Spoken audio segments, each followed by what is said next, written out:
much for joining our webinar series. Today, we are so excited that Cindy Wayan is going to be giving us some great tips, right? We all need a holiday success plan.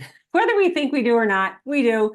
So she's going to give us some tips and pointers on really how to stay calm, healthy, and happy. But just a little bit about Cindy. Cindy is a certified integrative nutrition health coach, as well as a certified Optavia coach. So she brings us a wealth of knowledge. She's also been coaching for many years, so has helped a ton of people get healthy. So she is going to share her experience with us tonight. So sit back, relax, and enjoy the next 30 minutes. I'm going to lob it over to you there, Miss Cindy. Hey, thank you very much.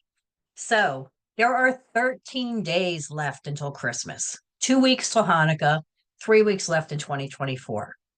We have political things. We have the economy. There's just a lot going on. And this time of the year can be difficult for many people for a lot of reasons. There could be difficult family relationships, the loss of a loved one, being disconnected from friends or family, having relationship issues, not having the money to do the things you want to do. There are so many hurdles this time of year, and it can be overwhelming and exhausting for many of us. So welcome to our call, where we're going to be talking about how to develop a holiday success plan. Ideally, we'd all like to stay calm, healthy, and happy over the holidays. Today, we'll cover a few tips that will help you to achieve this. So as Kate mentioned, I've been a coach for a number of years. Taking charge of my health has made a huge difference in my life. I am doing things in my 60s that I just didn't even think were possible in my 40s and 50s. I am a work in progress, but I keep moving forward. So as we go through these tips, one of the things I would like you to do is write down the top 2 or 3 that speak to you, whatever that means for you. And we'll come back and touch on that at the end. So the first tip is to find routine in the chaos. It can be so tempting to plow through and check off all the things on your to-do list and end up exhausted in the process. It's important to focus on your nutrition, your hydration, your sleep, and your motion.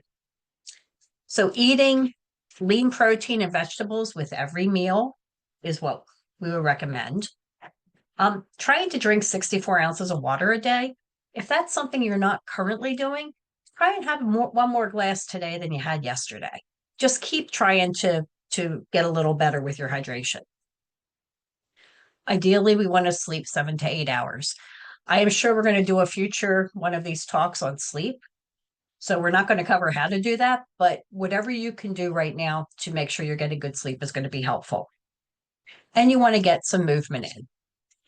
And just remember, brains that are well fed, hydrated, rested, and exercised just work better. Another tip is to know what you would like your holidays to look like. Oops, sorry, I already forgot the slides. That's me before and now. The 3 tips. Okay, we talked about these, the daily basics. So now, what do you want your holidays to look like? So identify those things that are compulsory, the things that you must do.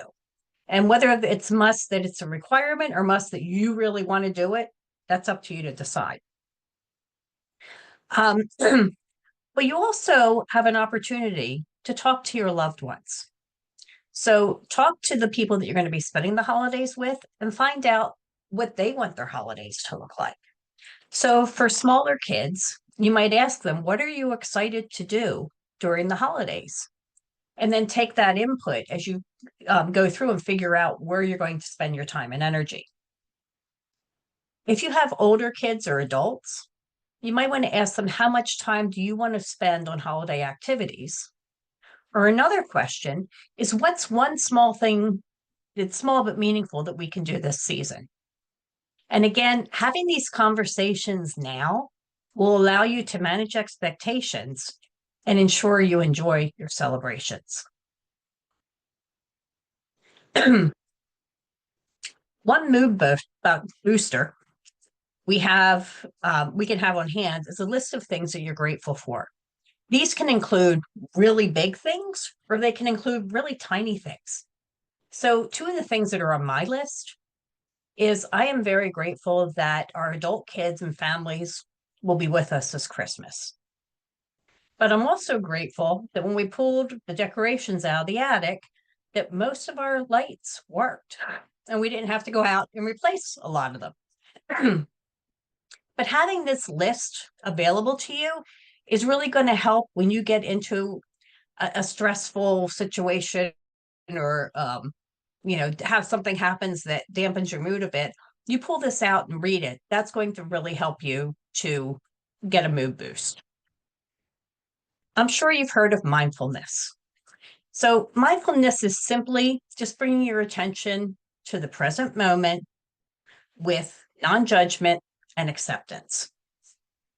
So it's noticing when we get caught up in thoughts about the past or the future, and consciously returning our focus to the present, which is really the only time that we can make changes, are now. There are a few things that you can do to help practice mindfulness. And these techniques, if you practice them, and again, you might want to pick one, these can help you when you hit a time where you're stressed. You can incorporate these to really help you calm down and not react to the situation. So the first one is meditation. So practicing meditation can be as simple as setting your alarm for 2, 5, 10 minutes. Maybe putting on some quiet music, but you don't have to. But just sitting there with your eyes closed, focusing on your inhales and your exhales. And if you do this, what that will allow you to do is that when you have a time where you are stressful, you can then bring that tool out and just take a deep breath and just help keep yourself calm so that you're not reacting. Another tool is journaling.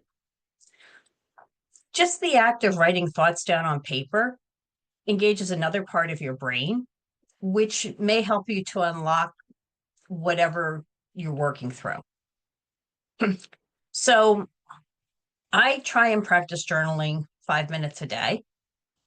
And I can use this. You can also use it as an opportunity to maybe think about situations that you might face over the holidays and work through how you want to handle them, and just kind of help to prepare you for that. So for journaling, it's pretty simple. It can be simple. It can be complex. It's up to you to determine what you want it to look like. But you can just simply highlight the things in your day that you just want to reflect on. Or you might look up some questions that you want to write about. So if you go out and Google journal prompts to manage stress over the holidays, you're going to get a lot of websites that come out. Maybe you're looking for prompts to help you manage through a life change that you're going through. There are a lot of tools out there. The third practice is breathing, which when somebody first said that to me, I thought was kind of ridiculous. I said, well, of course I know how to breathe. I do that every day.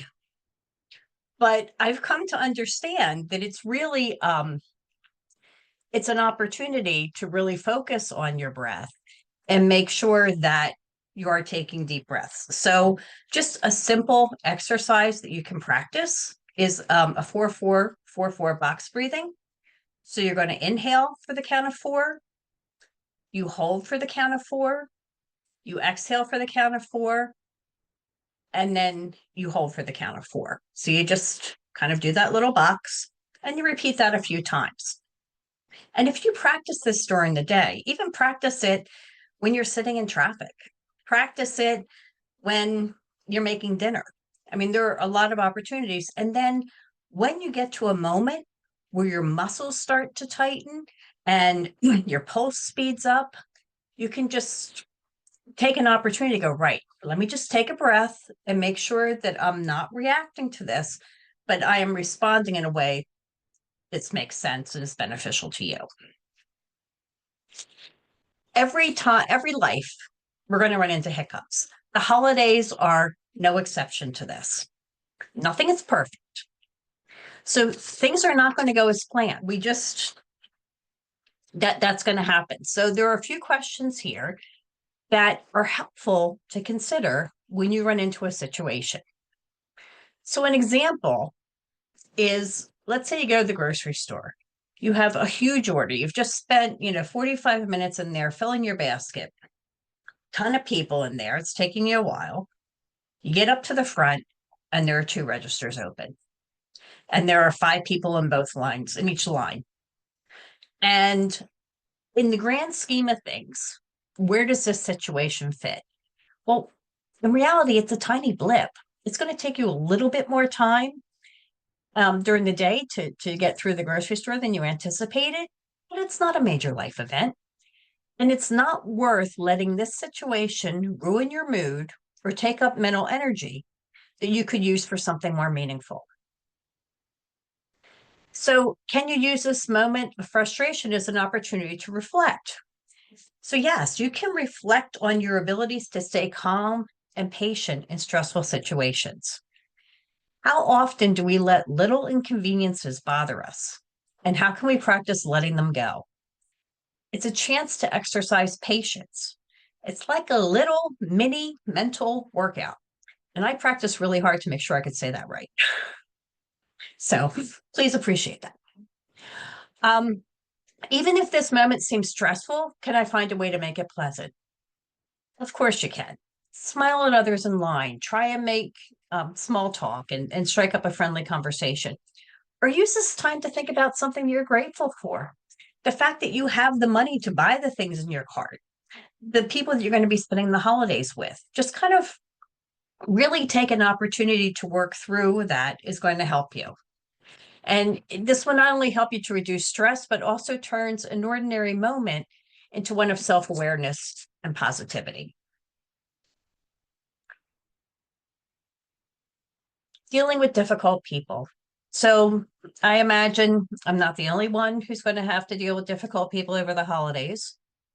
And there can be all kinds of people, right? The overcritical relative, the interrogator who asks too many personal and probing questions that are just not comfortable, the people that perpetually complain. So how to handle them? And one of the things I try and remember is that hurt people hurt people. And realizing that their suffering can allow me to be more compassionate and kind to them. And remember that this is not personal. Extend kindness to people, even people who you don't feel deserve it. It's going to benefit you. I mean, obviously it'll benefit them too, perhaps, if they accept it, but it's going to benefit you because you're not letting that raise your blood pressure. Deep breathing, again, great technique to use in these situations. And then finally, if someone has really overstepped your boundaries, you can remove yourself from the situation. There's nobody saying that you have to stay there and continue to deal with it. So step away. Don't overdo it. I love this visual. This just really kind of speaks to me. So the 2 things we want to focus on. The first is money. There was a recent survey that Wallop Hub did, and they found that 50% of Americans right now are still carrying credit card debt from last holiday season, so from a year ago. And that number is twice as high as it was last year.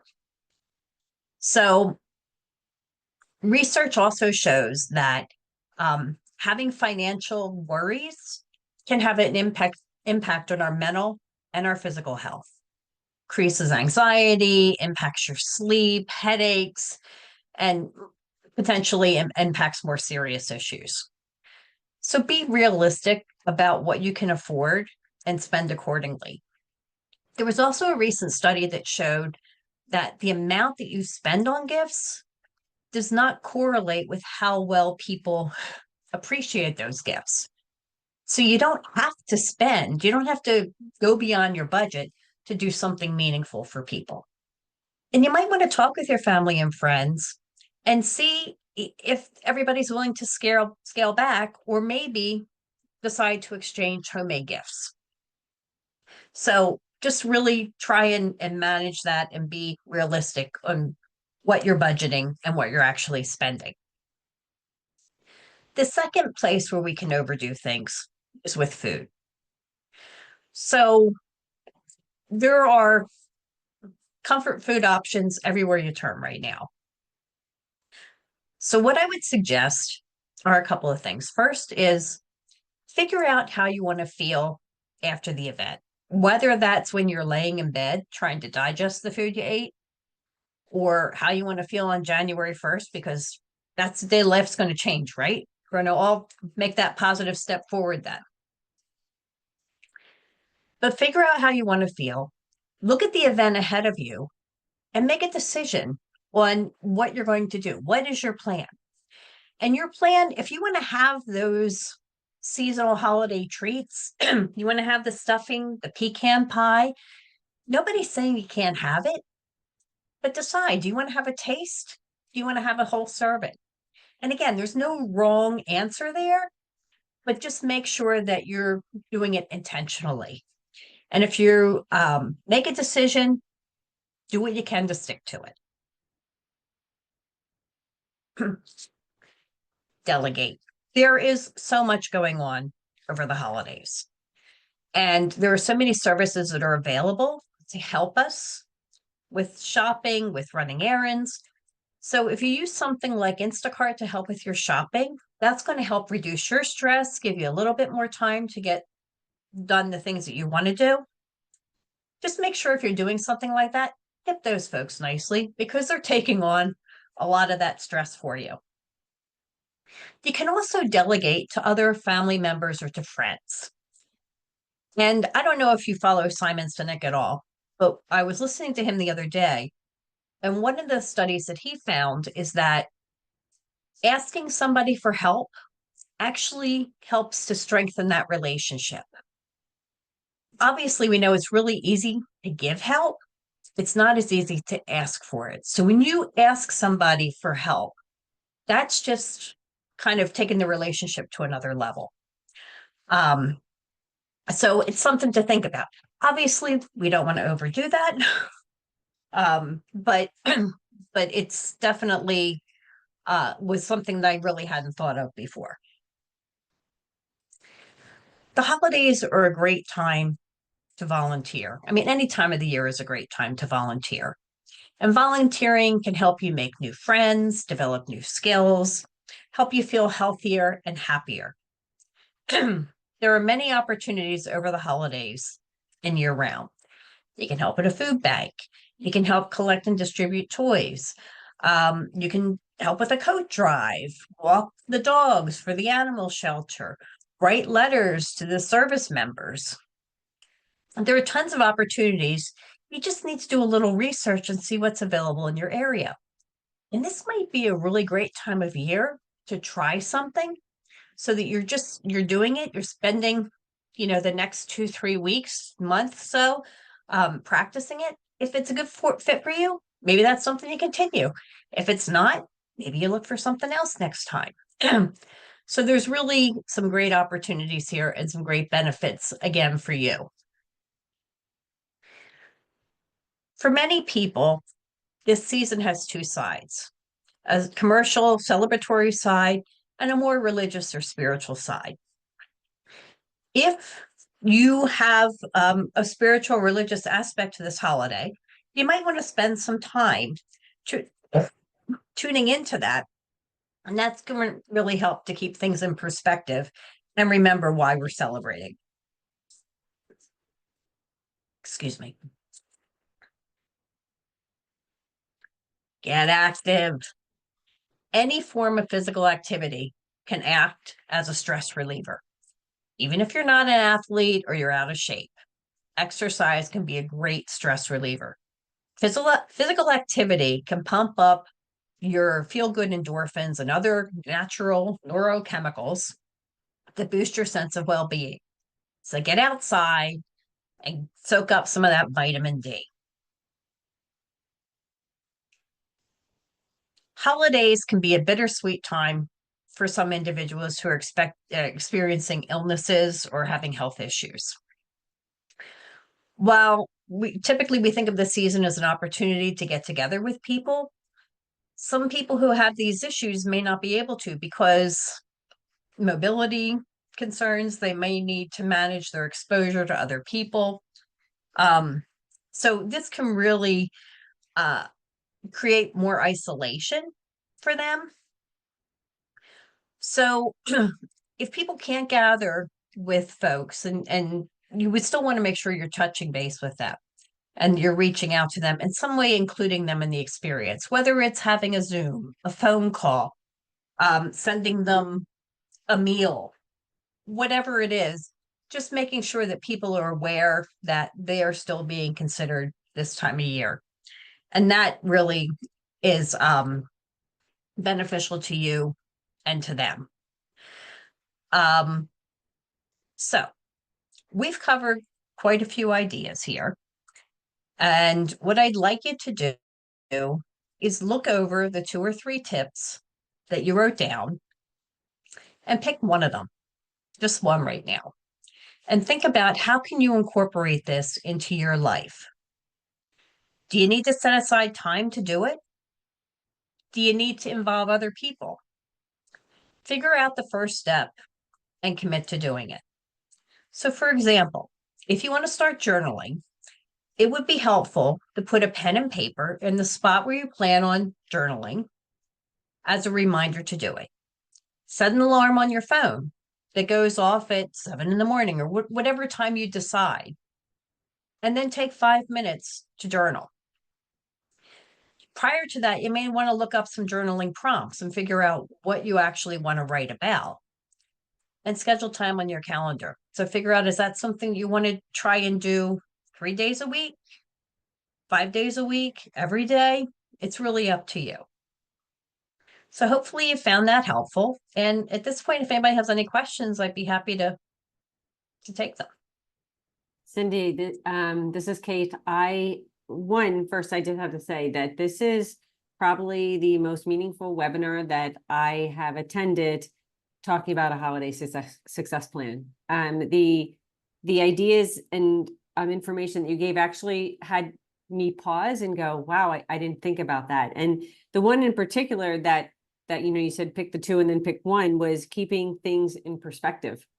And where does this fit into the big scheme of things? And that really hit me, because sometimes it seems like we're in a crisis mode.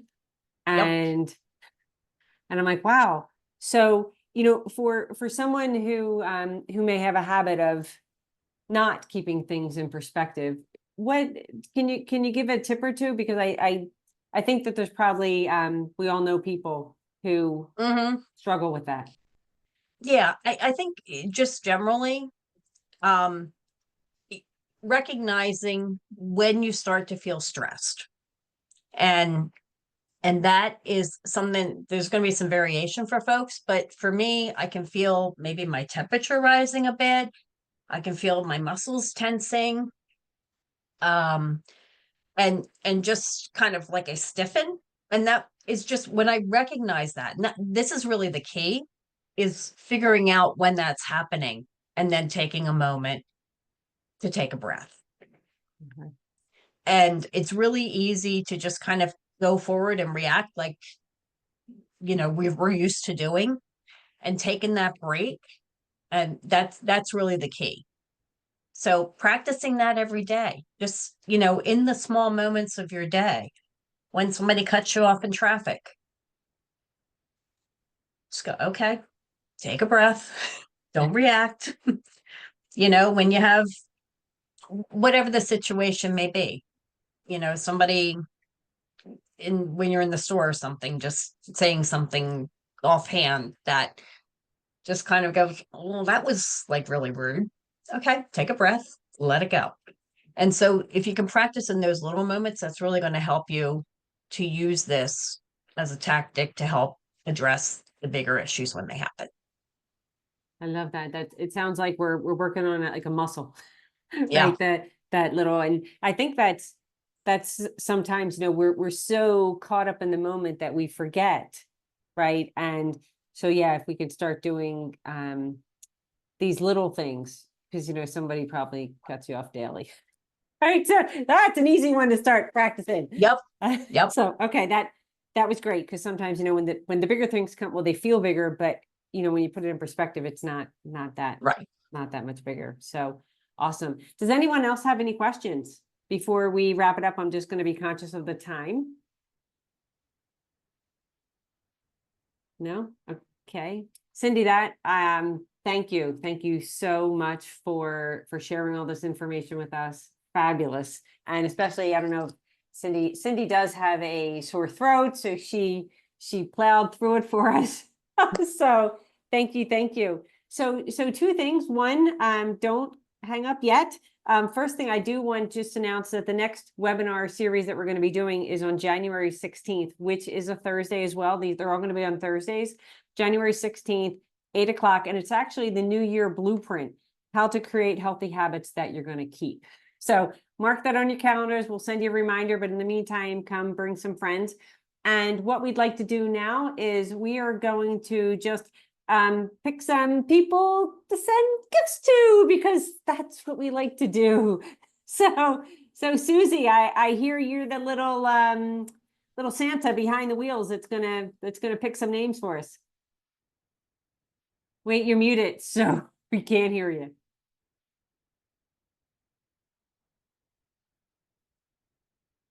She forgets how to use Zoom.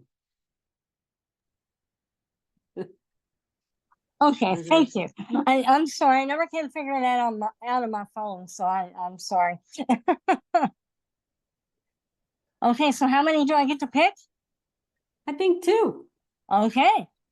I think I'm gonna spin my little wheel here, and the first one I'm gonna pick is Trisha and Jim.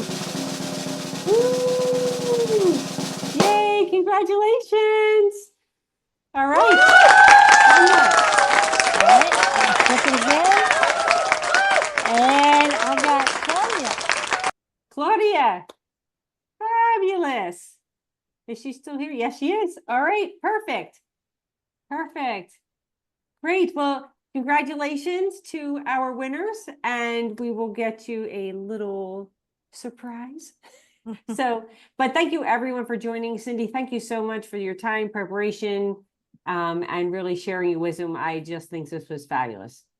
So thank you. Thank you. Appreciate the opportunity. So Thanks, Cindy. All right, guys.